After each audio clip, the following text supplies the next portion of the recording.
හරි. ඇහෙනවද පුතේ? හරි. එහෙනම් මේ ගාන බලන්න. sec θ ඍණ tan θ ගේ පූර්ණ වර්ගය ධන 1 බෙදීම cosec θ sec θ ඍණ tan θ සමානයි 2යි tan θ බව පෙන්වන්න තියෙනවා. මේක තමයි ඔප්පු කරන්න කියලා තියෙන්නේ. අපි left hand side එකෙන් ගමු. sec θ ඍණ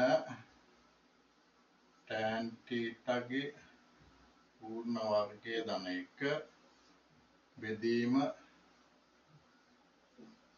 cosec θ sec θ ඍණ tan θ මේක සමානයි sec වර්ගයේ θ ඍණ 2ක් sec θ tan θ ධන tan වර්ගයේ θ ධන 1 බෙදීම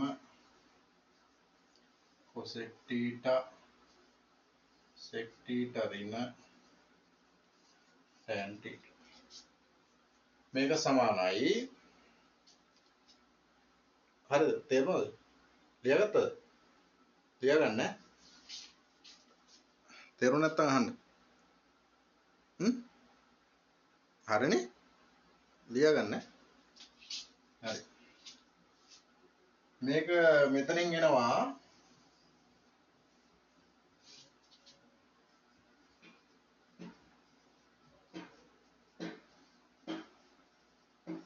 θ.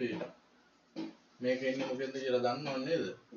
sin වර්ගයේ θ ධන cos වර්ගයේ θ සමානයි 1. මේ සම්පූර්ණ මේක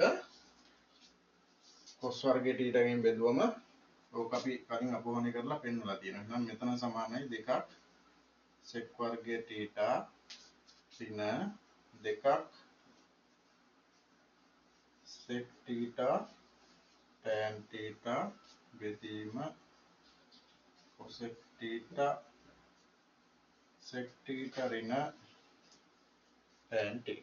හරිද? එහෙනම් අපි ඊළඟ එක ලියමු. මෙතනින් 2යි sec θ එළියට ගත්තොත් sec θ ඍණ tan θ cosec θ sec θ ඍණ tan θ. මේ දෙක සුළු වෙනවා. එහෙනම් උත්තරේ එනවා 2ක් sec θ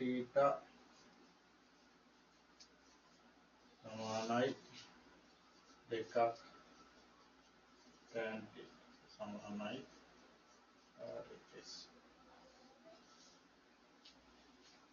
හරිද පුතේ? ඈ? හරිද? ලියා ගන්න.